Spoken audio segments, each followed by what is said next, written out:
I'm Ian Curry, this is Chasing Cars, and beside me is the brand new all-electric Lexus RZ, the very first full electric vehicle from Lexus built on a dedicated EV platform. The same platform, of course, shared with Toyota's BZ4X. Now, it's a hugely important car for the brand as a result, and a few months ago Tom Baker test drove a prototype version of this vehicle on a private test track, but this is our first opportunity to drive it here on Australian roads.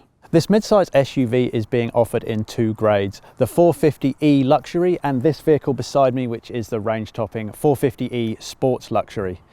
Both models are very high specification, all-wheel drive, twin motor, offering 230 kilowatts and 435 newton meters of torque, which is pretty good.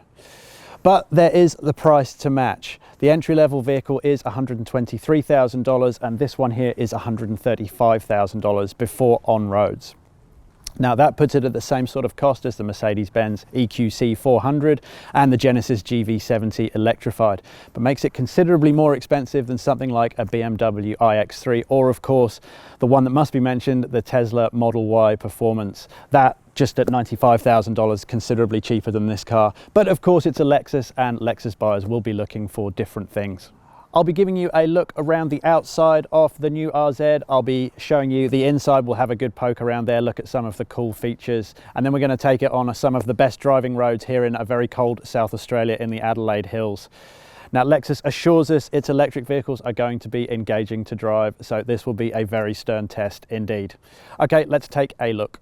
It's quite a striking SUV, mainly due to this front end. Now, for the last decade or so, Lexus has had its signature spindle grille, which has always been very in your face. But of course now, we're an electric car, we don't need the giant grille. But they've still managed to incorporate this spindle type effect, but they've integrated it more into the body.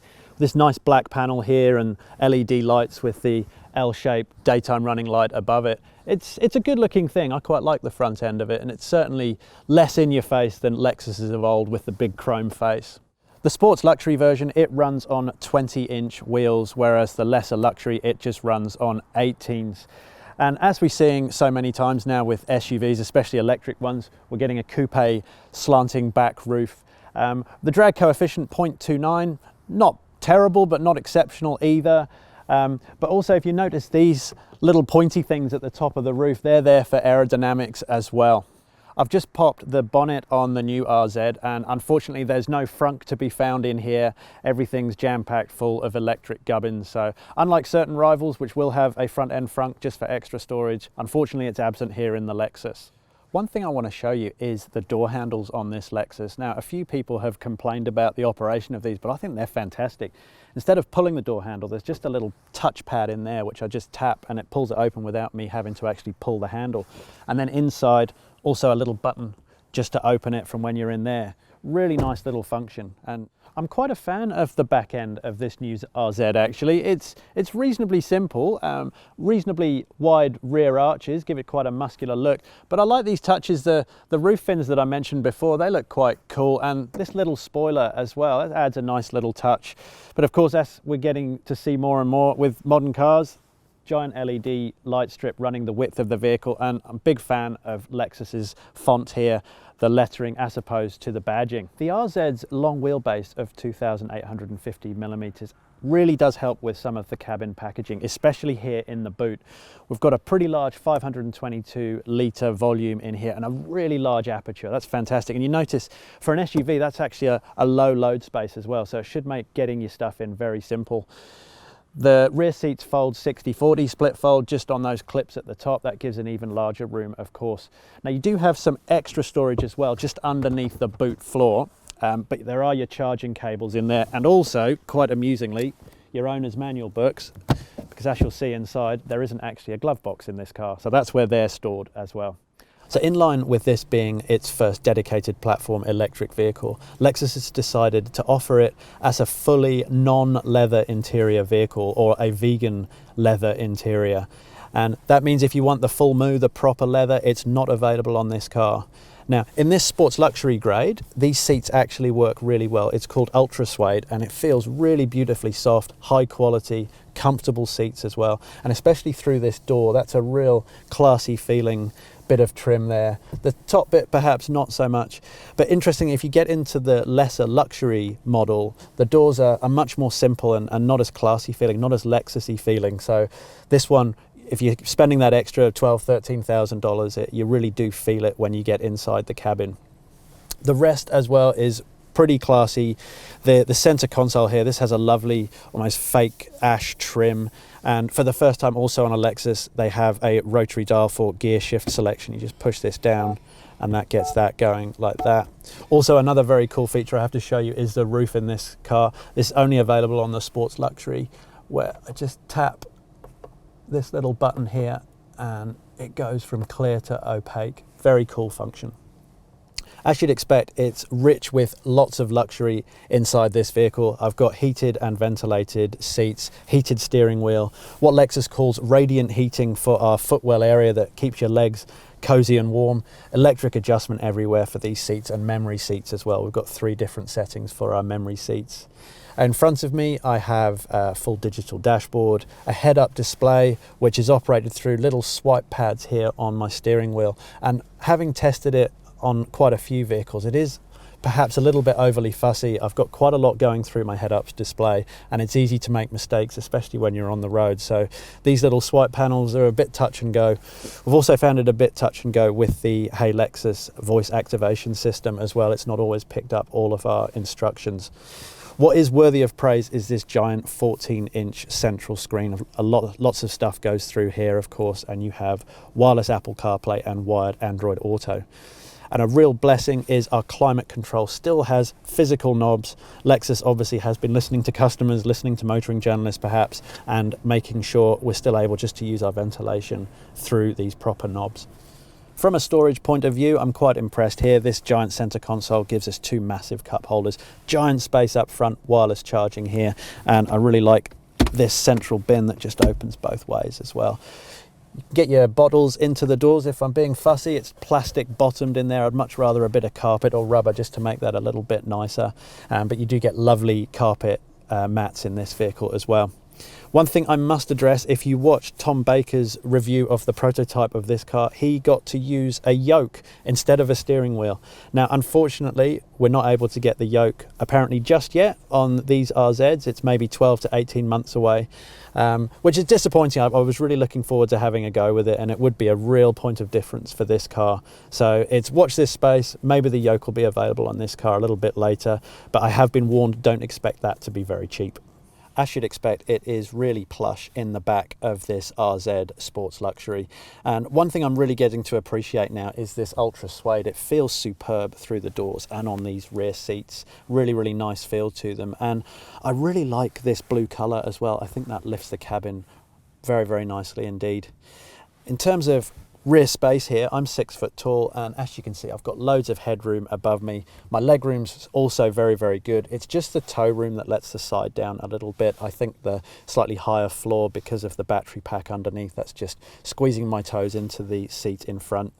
If I'm being hypercritical as well, there's no ability to slide these rear seats back and forward. And even though these seats have a bit of a recline to them, I can't recline them further for the full business class experience. Now, positively, there is this central armrest as well with 2 cup holders. That's nice and wide. And also this middle seat, when I sit on that as a 6-footer, my head's not on the ceiling either, which is really good. And in terms of if you're using this as a family vehicle, positives are heated rear seats. These outboard seats, they get 3 different heat settings, and we've got 2 USB-C charge ports, 3 more USB-C charge ports up front as well, so you're never going to have a problem keeping your electronics going. I've just set out on the Adelaide Hills roads, and immediately the very first thing that you sense in this Sports Luxury is exactly how refined, smooth and incredibly quiet it is. It has double glazing glass front and rear, and it really does help suppress that sound from outside. When I drove the normal luxury RZ earlier, there was quite a lot of tyre noise actually. It was quite obvious in the cabin, but I've noticed straight away that this vehicle is just sublimely quiet. It really is, and that's exactly what a Lexus has to be. And I think that's when an electric Lexus really can come to the fore, because it should be about quietness, serenity, a smooth drive. And an electric powertrain just completely lends itself to that. And I also noticed that unlike some other EVs that have quite an invasive cosmic noise to simulate a motor's noise and revs, if you like, that's just not here at all in the RZ.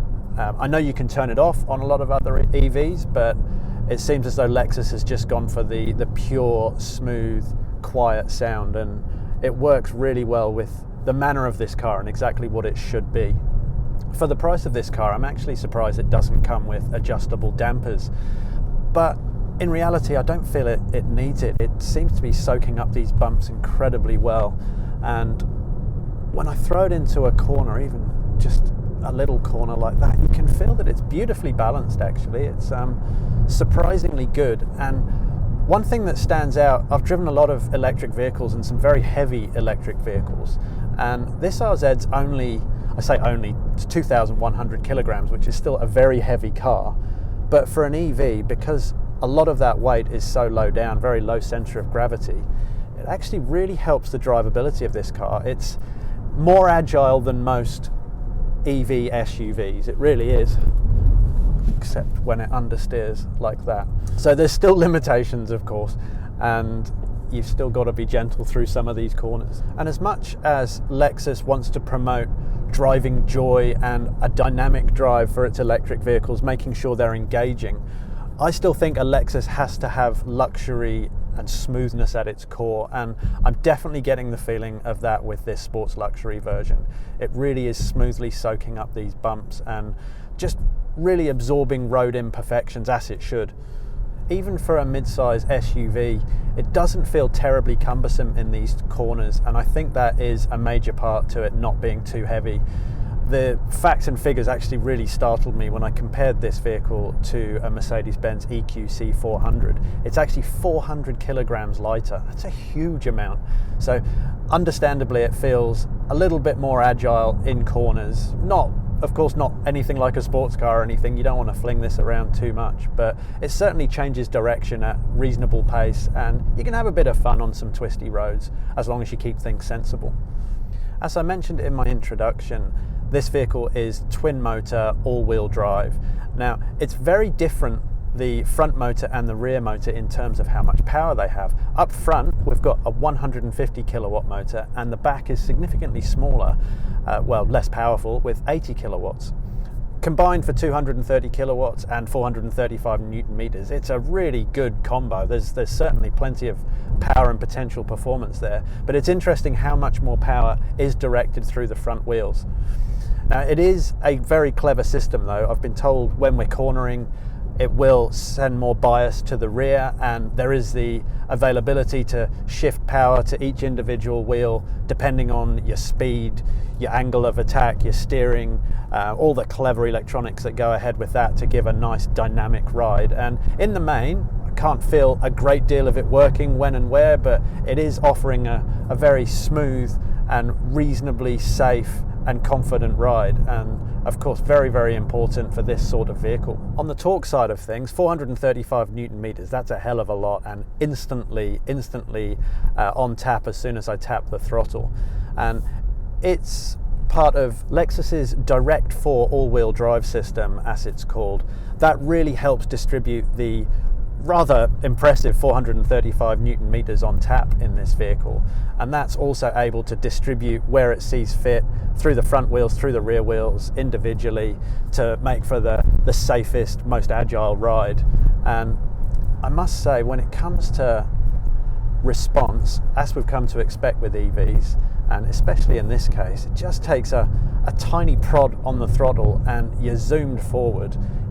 It really does offer a decent amount of shove in this vehicle, and it's arguably all you need. You really don't need any more performance than this. Arguably, they could do a cheaper one of these, just give us a single motor and make it a lot more affordable, and that would still probably give ample shove from that 150 kilowatt front motor. Certainly it's when we're on the move that the motors seem the most responsive. If I just, as long as I'm up to speed a little bit, I can just give a prod and it just shoots forward very quickly. It's incredibly responsive.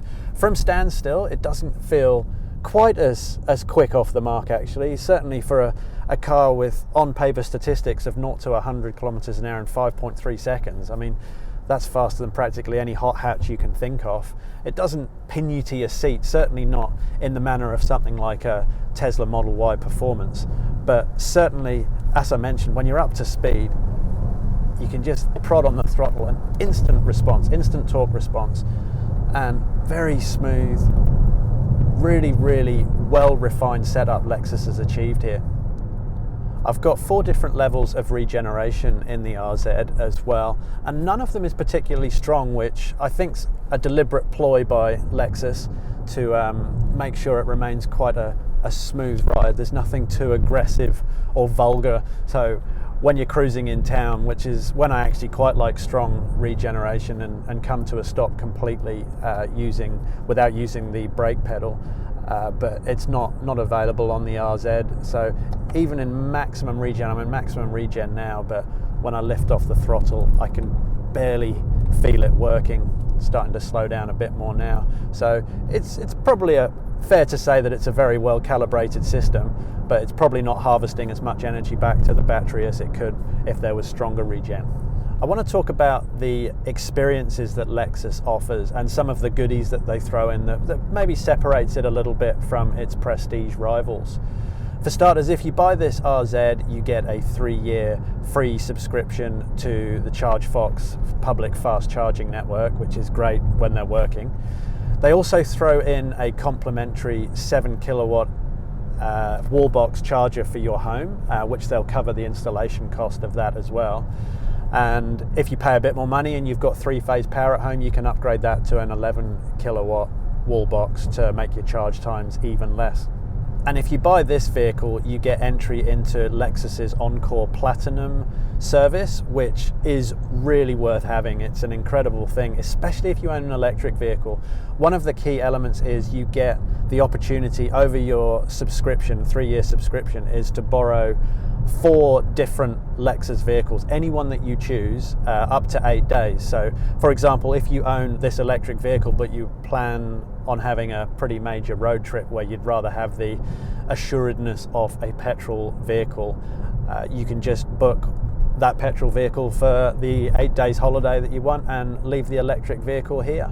So really positive there. And also cap price servicing, that's included with Encore Platinum, and special entry tickets, valet parking, all these goodies as well. So it's a good club to belong to, very desirable, and it's rather unique to Lexus. So really worth considering if you are in the prestige market. Of prime importance to anyone considering an EV is exactly how much range you're going to get between charges. Now the RZ uses a 71.4 kilowatt hour battery, 64 kilowatt hours of which is usable. That's not terrible, but it's not huge either, which is, on a positive note, that helps keep the weight of this vehicle down. But on the negative side is your range, according to WLTP ratings, is 400 kilometers. Now Lexus Australia has told us that 400 kilometer range, that's the same between the luxury and the sports luxury, despite this vehicle, the sports luxury, having 20-inch wheels, which would normally reduce your range quite significantly actually over an 18-inch wheel. Now, do you need 400 kilometer range? Well, that's the big question. For many people that will use this car in towns and cities, they'll rarely do that sort of distance between charges. So in theory, for most people, the vast majority of people, it will be enough. And especially for a Lexus owner, it'll probably be a second car, or they'll have access to a second car. So if you are using that longer journey, you will be using your petrol car instead. We've had a few hours test driving this RZ, not a huge amount of time to assess its economy, its energy consumption over a long period of time. At the moment, I'm showing a total average of 24.5 kilowatt hours per 100 kilometer, but which is very high actually. The quoted figure for this car is nearly 19 kilowatt hours per 100 kilometer according to WLTP figures. So that of course brings the range down even further. So whether you'll get that full 400 kilometer range, that very much depends on what your driving circumstances are. If you're out in the countryside on the highway like we've been, you can expect it to drop. if you're in town, reasonably low speed stuff, it can be a little bit more hopeful that you'll find that 400 kilometer range. With the wall box that Lexus provides free of charge, if that's a 7 kilowatt one, which is complimentary, the charge time from say 10% to 100%, that can be done in around 10 hours. If you've got 3-phase power at home and can fit an 11 kilowatt wall box, that charge time 10 to 100%, that drops to about 6.5 hours, which is really good.